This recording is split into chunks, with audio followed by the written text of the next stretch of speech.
réellement.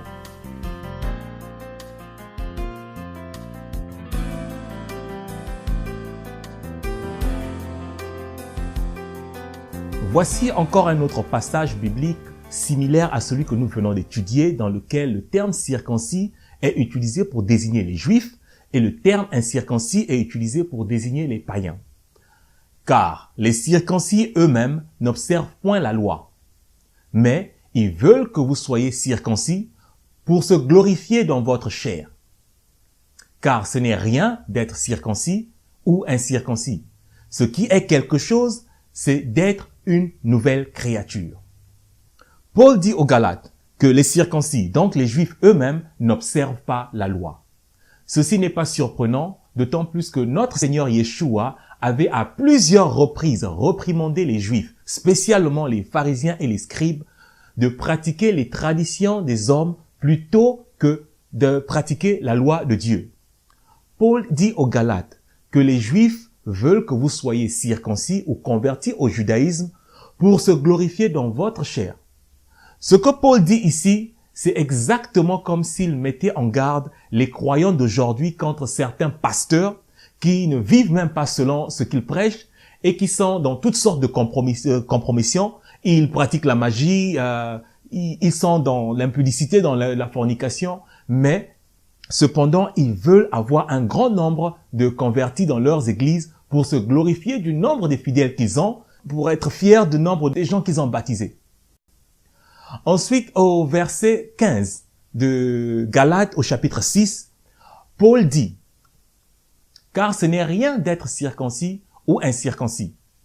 Ce qui est quelque chose, c'est d'être une nouvelle créature. » Ici encore, l'apôtre Paul dit que votre nationalité est de peu d'importance. Que vous soyez circoncis, donc juif, ou que vous soyez non-juif, cela est futile.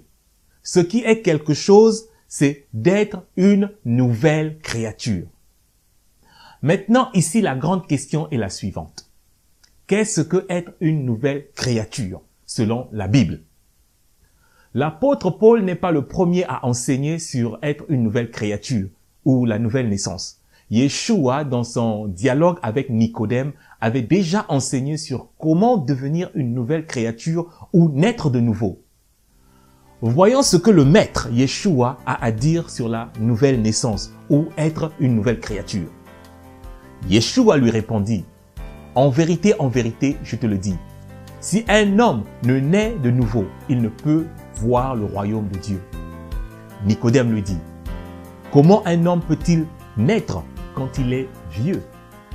Peut-il entrer dans le sein de sa mère et naître? » Yeshua répondit, « En vérité, je te le dis, si un homme ne naît d'eau et d'esprit, il ne peut entrer dans le royaume de Dieu. » Remarquez aussi qu'au verset 10 de Jean 3, Yeshua montre son étonnement lorsqu'il dit à Nicodème, « Tu es docteur d'Israël et tu ne sais pas ces choses ?» Yeshua marque son étonnement parce que le concept « naître de nouveau » est à plusieurs reprises mentionné dans l'Ancien Testament. Mais Nicodème ne semble pas être au courant de cela. En fait, le prophète Ézéchiel explique en détail le processus de la nouvelle naissance. Ézéchiel 36, versets 25 à 27. « Je répandrai sur vous une eau pure, et vous serez purifiés. Je vous purifierai de toute souillure et de toutes vos idoles. Je vous donnerai un cœur nouveau, et je mettrai en vous un esprit nouveau. J'ôterai de votre corps le cœur de pierre, et je vous donnerai un cœur de chair. Je mettrai mon esprit en vous, et je ferai en sorte que vous suiviez mes ordonnances, et que vous observiez et pratiquiez mes lois. » Je vais rapidement décortiquer ce que le prophète Ézéchiel explique ici sur la nouvelle naissance. Premièrement, naître d'eau. Dieu dit, « Je répandrai sur vous une eau pure, et vous serez purifiés. » L'eau pure ici, c'est d'abord la parole de Dieu. C'est la parole de Yahuwah qui purifie, et Yeshua le confirme lorsqu'il dit dans Jean 15, verset 3, « Déjà vous êtes purs à cause de la parole que je vous ai annoncée. » Éphésiens 2, 26 à 27 ajoute encore, « Et vous, maris, aimez vos femmes, comme Christ a aimé l'Église, et s'est donné lui-même pour elle, afin qu'il la sanctifiât, après l'avoir nettoyée par le baptême d'eau et par sa parole. Les eaux du baptême sont le symbole extérieur de la purification opérée de manière intérieure par la parole. La deuxième condition pour naître de nouveau, Dieu dit « Je vous donnerai un cœur nouveau et je mettrai en vous un esprit nouveau. J'ôterai de votre corps le cœur de pierre et je vous donnerai un cœur de chair. » Ici, il s'agit de la circoncision du cœur. Dieu enlève notre cœur de pierre et le remplace par un cœur et un esprit disposé à faire sa volonté. La troisième condition pour naître de nouveau, c'est de recevoir le Ruach HaKodesh, ou l'Esprit Saint, ou l'Esprit de Dieu. Car Dieu dit, je mettrai en vous mon esprit. Et la quatrième condition pour être une nouvelle créature ou être né de nouveau, c'est d'obéir à la loi et au commandement de Dieu. Et je ferai en sorte que vous suiviez mes ordonnances et que vous observiez et pratiquiez mes lois. Ici, c'est là où personnellement, j'ai du mal à croire quand quelqu'un me dit qu'il est né de nouveau, mais que l'Esprit de Dieu, l'Esprit Saint l'a convaincu que la loi a été abolie. Je n'arrive jamais à comprendre cela, car plusieurs prophéties, il y a plusieurs prophètes, il y a plusieurs prophéties sur le Saint-Esprit et sur naître de nouveau, mais dans chacune d'elles, le principe c'est que Dieu permet que les hommes puissent avoir le Saint-Esprit ou son esprit en eux pour qu'ils puissent garder ses commandements et pratiquer sa Torah.